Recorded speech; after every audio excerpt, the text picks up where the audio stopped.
The lobby of the Alderton Grand smelled the way expensive things always do, like leather and lilies, and the quiet certainty that some people belong and some people don't. Nadine walked through the front doors at 11:47 on a Tuesday morning, wearing a gray cardigan that had seen better days, dark slacks with a small pull at the left knee, and flat shoes she'd bought 3 years ago at a DSW in Cincinnati. Her hair was natural, pulled back loosely. She carried a canvas tote bag with a farmer's market logo on the side.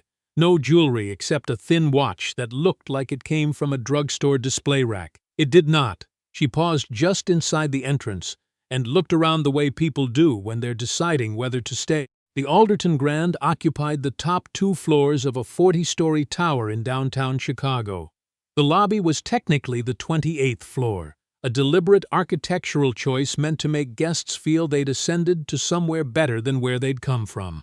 Marble floors, a chandelier that cost more than most people's houses, a concierge desk staffed by 3 people who had been trained to smile in a very specific way that conveyed welcome without warmth. Nadine approached the front desk. The man behind the counter was named Garrett Tilson. He had worked at the Alderton for 6 years, long enough to have developed certain instincts about guests. Instincts he believed were about efficiency and hospitality, though they were, in the main, about something else entirely. He looked at Nadine's cardigan. He looked at her tote bag. He looked at her flat shoes. He did not reach for his keyboard. "Can I help you?" he said, in the tone hotels reserve for people they're not sure are guests. "I have a reservation," Nadine said. "Nadine Beaumont," Garrett typed. He looked at the screen. He typed again. "I'm not seeing anything under that name," he said. "Try Beaumont Foss," she said. He typed. He saw it immediately. And then something shifted in his face. Not recognition, just a recalculation he made quickly and quietly. He closed the screen.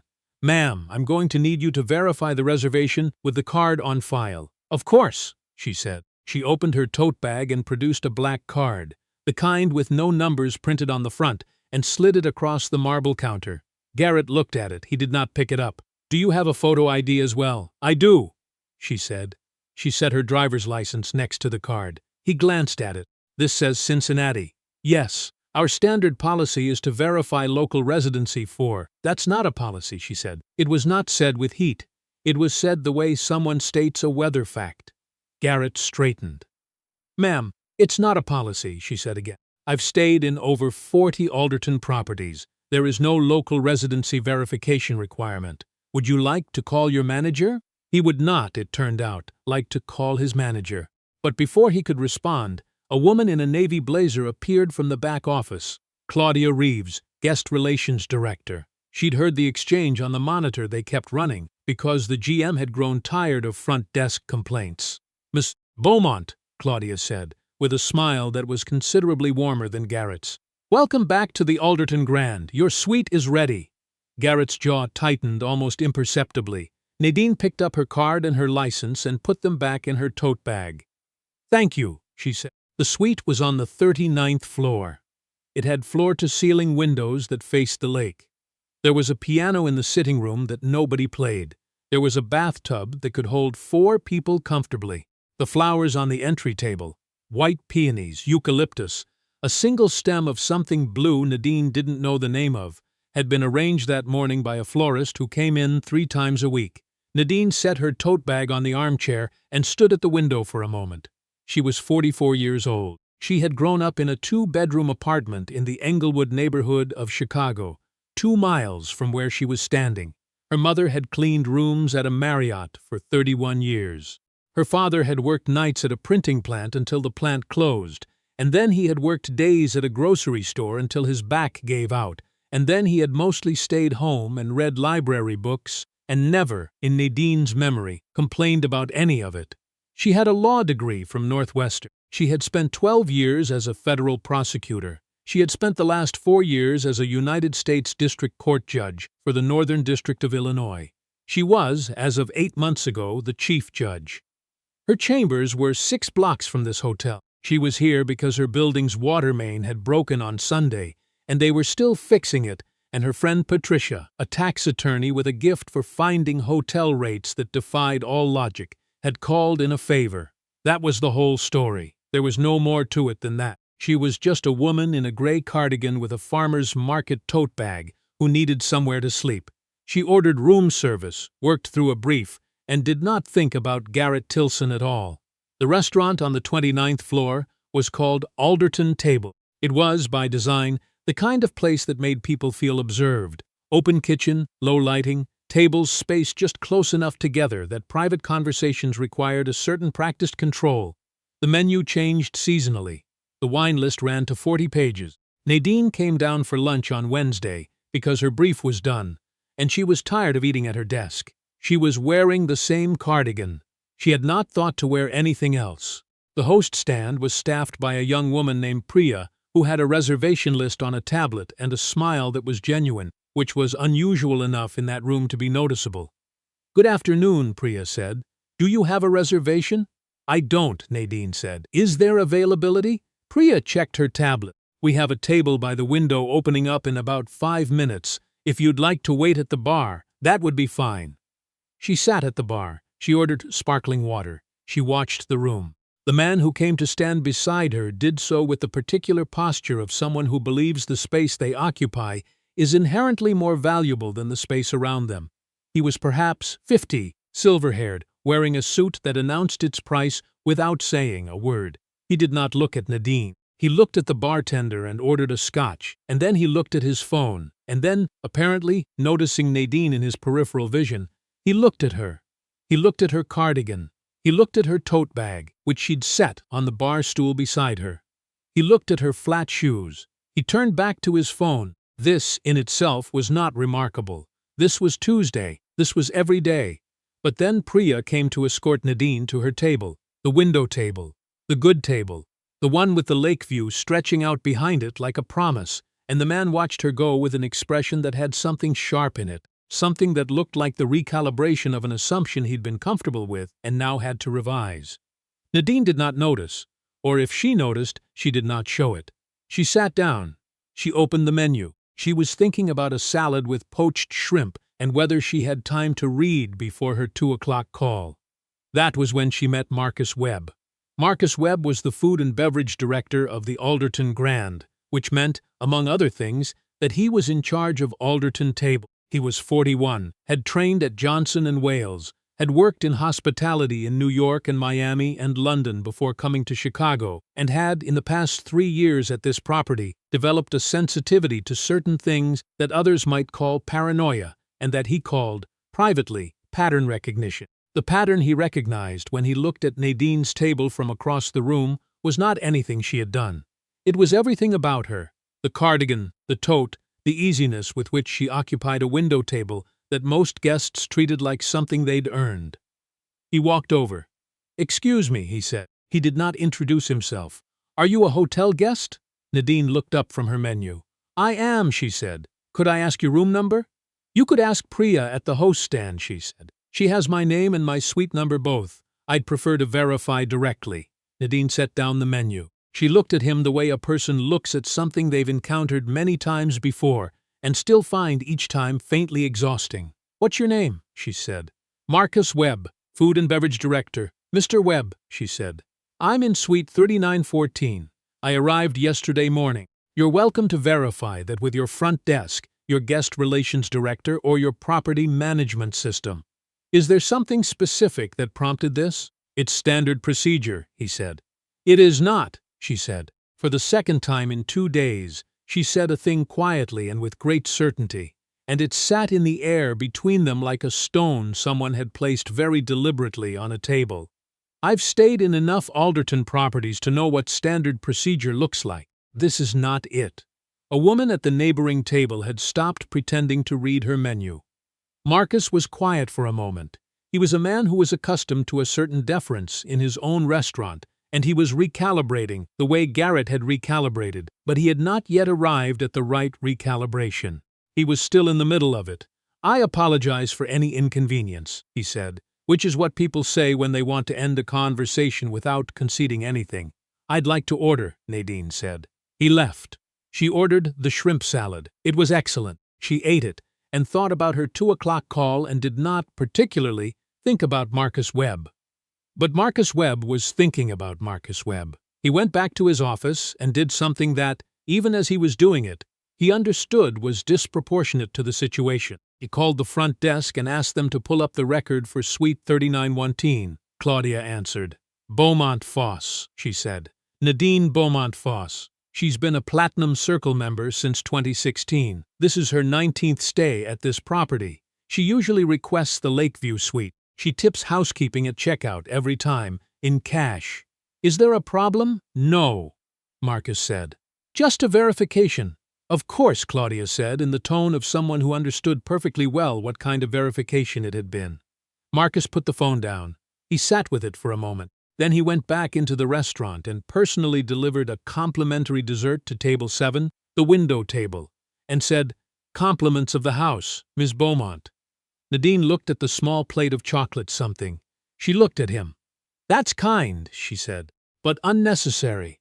Please enjoy your lunch, he said. She did. What Marcus did not know, what he had no way of knowing because it was not in the hotel records and because Nadine had not felt the need to announce it, was that Nadine Beaumont Foss was in the process of reviewing a case.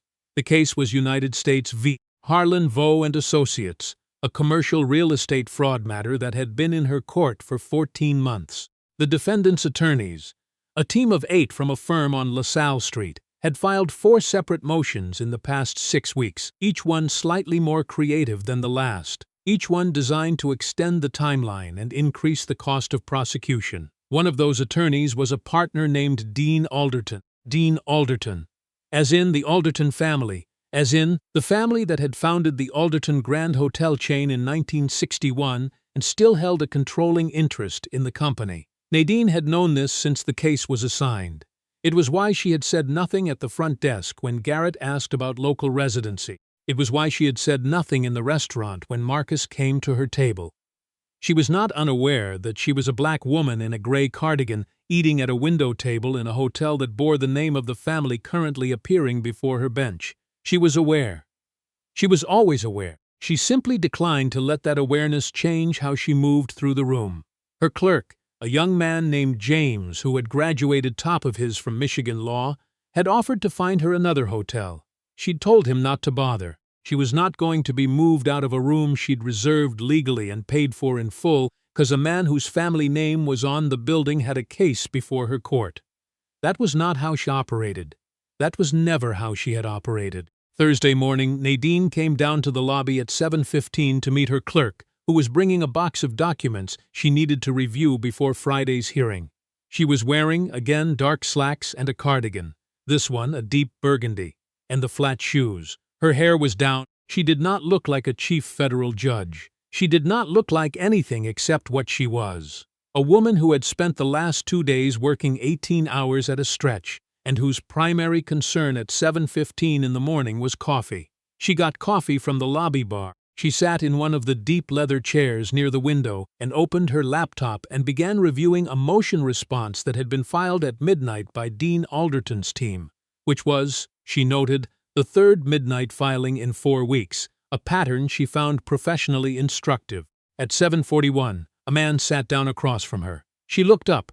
He was perhaps 65, white hair, very tanned, the kind of tan that comes from somewhere warm and private. He was wearing a blazer and dress trousers and the kind of shoes that are made by one person in one city in Italy and shipped to a different city, and then to a person who orders them by phone without asking the price. "You're in my seat," he said. Nadine looked at the chair. It was a chair in a hotel lobby. It had no name on it. "I don't see a reservation," she said. Something moved across his face. "I sit here every morning." "That's a nice habit," she said. "There's a chair to your left." He did not move to the chair to his left. He stood there for a moment in the particular way of a man who has not, in some time, been told a thing he did not want to hear. "Do you know who I am?" he said. Nadine looked at him with the full, patient attention that 12 years on the federal bench had given her. "I don't," she said. "Should I?" His jaw tightened. "I'm Bernard Alderton." A beat of silence. "Mr. Alderton," she said. "I'm Judge Nadine Beaumont Foss. I'm Chief Judge of the Northern District of Illinois." She paused. "Your family's attorneys are currently appearing before my court." The color in Bernard Alderton's face did something complicated. "I'd recommend," she said very quietly, "that you take the chair to your left." He took the chair to his left. James arrived at 7:55 with the box of documents and a coffee of his own, and stopped when he saw his judge sitting across from a man who had the look of someone who had recently stepped on something he hadn't seen. Nadine closed her laptop and stood up. "Good morning," she said to James. "Let's find a conference room." She picked up her tote bag and her coffee and walked toward the elevator.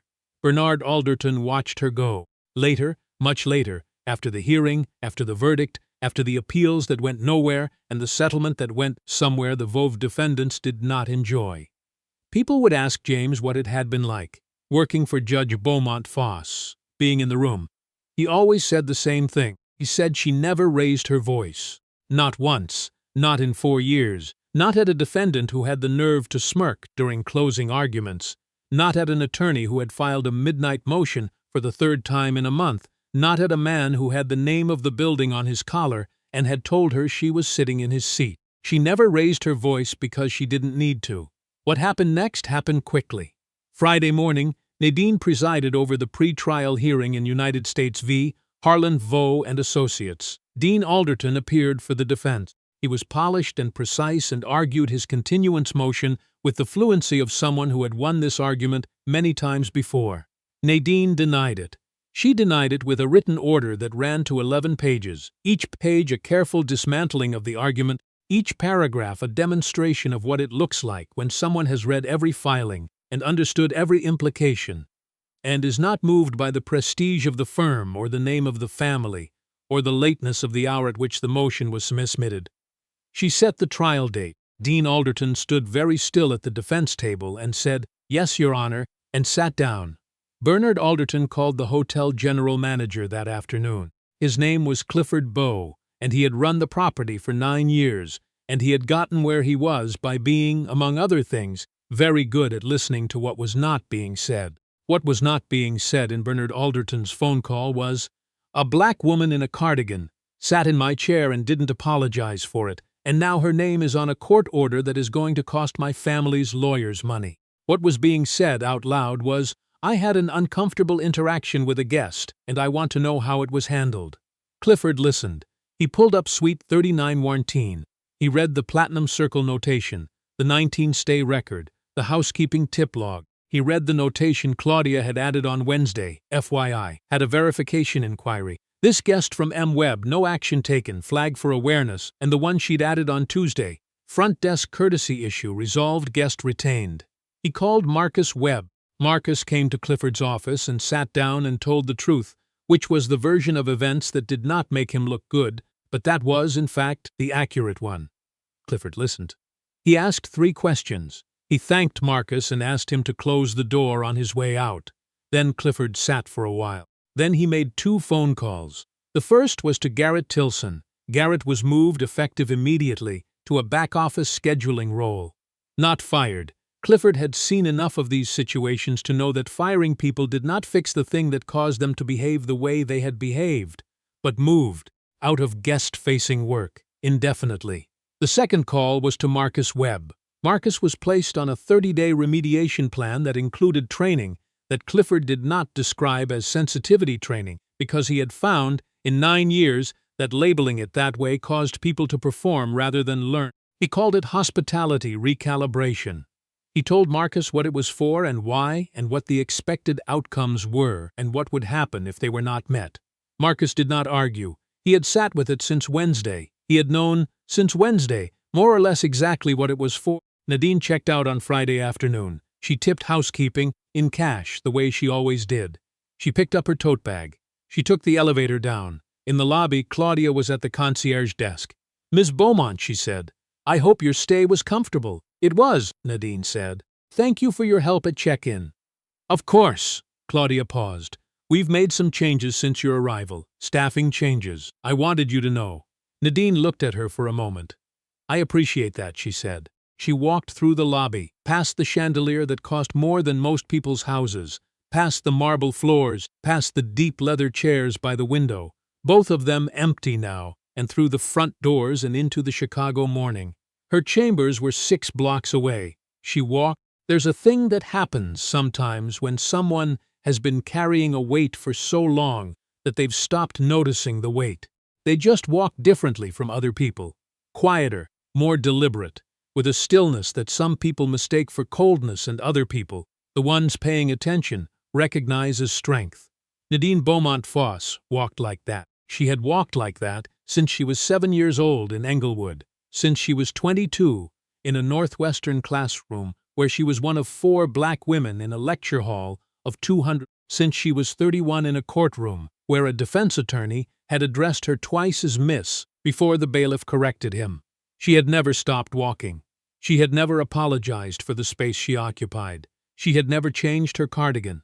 She knew who she was. She had always known who she was. And there is a particular kind of dignity that comes from that knowing, the kind that cannot be taken by a man who asks if you have a reservation, or a director who wants to verify your room number, or a silver-haired man with Italian shoes who believes a chair in a hotel lobby bears his name. The dignity was hers before she walked through those doors. It was hers when she walked out. It was never anyone else's to give. Now, before you go, if you've been in a room where someone looked at what you were wearing before they decided whether to take you seriously, this story is for you. If you've ever been asked to verify something that no one around you was asked to verify, this story is for you. Judge Beaumont Foss never announced herself. She never had to. She knew that the truth always has a way of introducing itself. Leave a comment below. Have you ever been underestimated because of how you looked? What did you do? We read every single one. And if this story moved you even a little, hit that like button. Share it with someone who needs to hear it today. Subscribe to Velvet Reckoning, because we tell stories about the moment the room had to reckon with who was really in it. We'll see you in the next one.